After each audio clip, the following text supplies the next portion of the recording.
What is up, guys, and welcome to the second film in the Batman Cinematic Universe. This is Mercenaries, a film about Deathstroke and Deadshot being employed for a mission.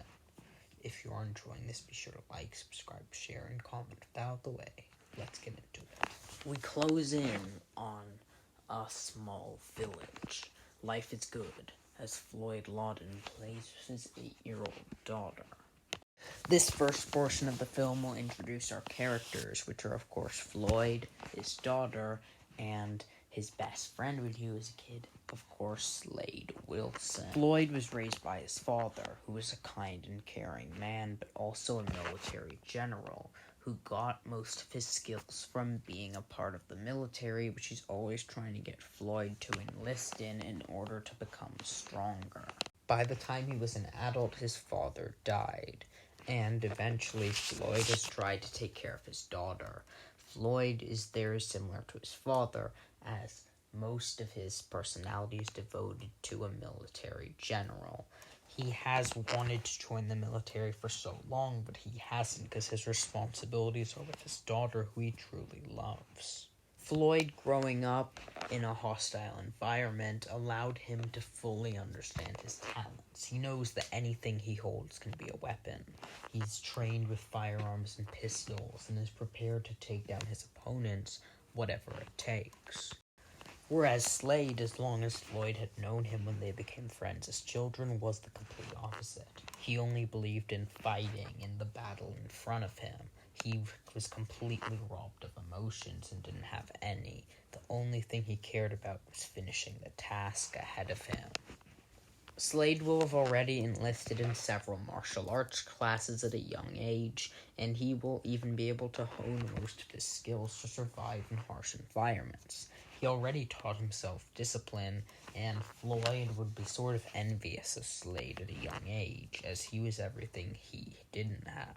However, it did seem clear they would bash heads at some point, as Slade was always a bit jealous that Floyd had a family to look to, but at the same time, he prides himself in being disciplined and ruthless, whereas Floyd sees Slade like a brother and would do anything for him.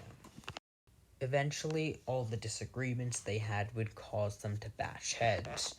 Floyd moved out with his daughter for them to start a new life for themselves, whereas Slade started training martial arts and was recruited for a government project by Amanda Waller in the Suicide Squad. In the first part of the film, we would follow Floyd, as he was making a name for himself in the part of town that he lived. He was almost a figure of significance, with his vast skills of marksmanship and power being known around the neighborhood. Eventually, he would get a nickname, Deadshot. Floyd wouldn't like that name, but it would stick to him as part of who he was. It was a name that defined his skills, traits, and abilities as a person.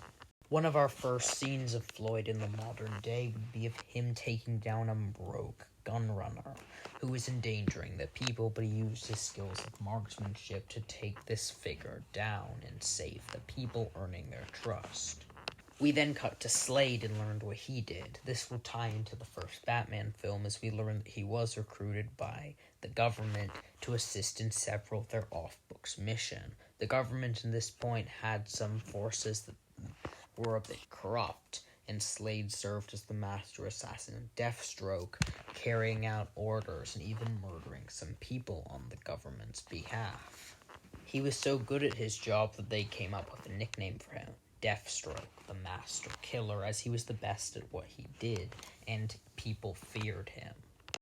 It will be revealed in the modern day for Deathstroke that he left Waller's Suicide Squad because he learned that she was doing some things that even for him were too unethical, and he wants to bring her down.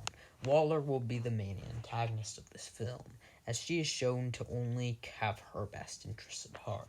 She still will help the government, but only when it suits her needs. However, Waller eventually decided to sever all ties with the government to instead focus on what she wanted in the Suicide Squad, and the government have employed Deathstroke to bring her down. So Deathstroke will be trying to track and find her. However, Waller has now started to fight back, sending some of her best agents to attack outposts that the government have needed. However, the scene will be cut short when Slade gets a call. It's Floyd. He's confused. He hasn't spoken to Floyd in years, ever since they had that big argument. He wonders why he called him now. Floyd will explain the news that it's their daughter, and that she is dying. Immediately, Slade rushes over, as he and Floyd may have had their differences, but still, at the core, they used to think of each other as family. And he isn't going to let an innocent girl die, proving that Slade did have codes, even though what he did in the last film. As they meet up, we can see the tension in the atmosphere that surrounds Floyd and Slade. They used to be best friends, since Floyd never had a brother or anyone to play with. His father was always busy, but he still had time to instill fear in him. Slade was his friend, the one person the two of them could count on. But it is in this moment that we see the difference between the two. Floyd will want to just enjoy the last few months he has of his daughter because of how much he loves her, whereas Slade will ask him if he can save him, saying he has connections inside the government that could potentially create a serum that would cure her. Floyd argues that this won't work because if it doesn't, all they're doing is wasting time that he wants to spend the last few years with his daughter. However, Slade disagrees, saying that if it does work, he can spend years to come with him. This argument caused them to divide further as Slade leaves the house, determined to find a cure for Floyd's daughter, considering it his one last gift to him, and also to prove his superiority, as Floyd always thought himself better than him. This saddens Floyd as his friendship. He hoped the news that his daughter in danger would bring them together, but it just brought them closer apart. Floyd then tracks down Slade in a bar with some other lowlives. Slade isn't happy to see him at all when an argument breaks out again. However, the camera will tilt in weird ways in this scene that it looks like the two of them are being watched by someone. Slade goes on to say how he's trying to do something nice for his friend, cure his daughter, and he's not going to stop at anything till it happens. Floyd says that his daughter never seems upset, but she can tell that Floyd never had a friend in his life, and he needs him. He needs his friend to be with him. He's never had a friend, because they were so caught up until they finally became friends but drifted apart. He begs him to become his friend again and let things end in a better way. Slade says he's not faking emotion for a dying daughter he doesn't even know, and then Floyd slaps him in the face. The whole bar goes silent as the camera angles turns to everyone who looks at Floyd. Slade is embarrassed as he tries to fight back as the two engage in combat. However, Floyd's physical strength and ability allows him to get the upper hand. With his weapons and his tactics of battle, even Slade is pushed against the wall. Even though he put in much more hours of training, Floyd still has the advantage with his marksmanship. He's almost naturally gifted in that way. Everything in his hands becomes a weapon. They both go outside, but the man earlier who was following them pulls out a gun, shooting Floyd in the arm, causing him to pass out of breath from the injury. He then shoots Slade as well, causing them both to pass out on the floor. When they wake up, it will be revealed the person behind everything was Amanda Waller, and she employed her squad to take them down. Eventually, Slade got sloppy. He got emotional after being seen with Floyd out in the open, allowing Waller to get the drop on him. However, they will have to put aside their differences in this part of the film to defeat her.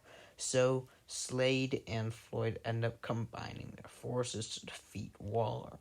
But at that point, it's over, and the one who is dead is Floyd's daughter. But they have learned there is nothing more important than friendship.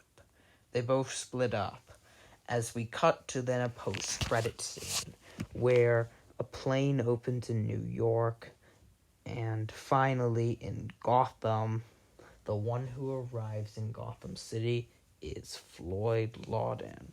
He is employed by a mysterious man called the Riddler, who has seen that it's time for him to exact vengeance on Batman, who put Slade in prison, as well as the Penguin and Black Mask.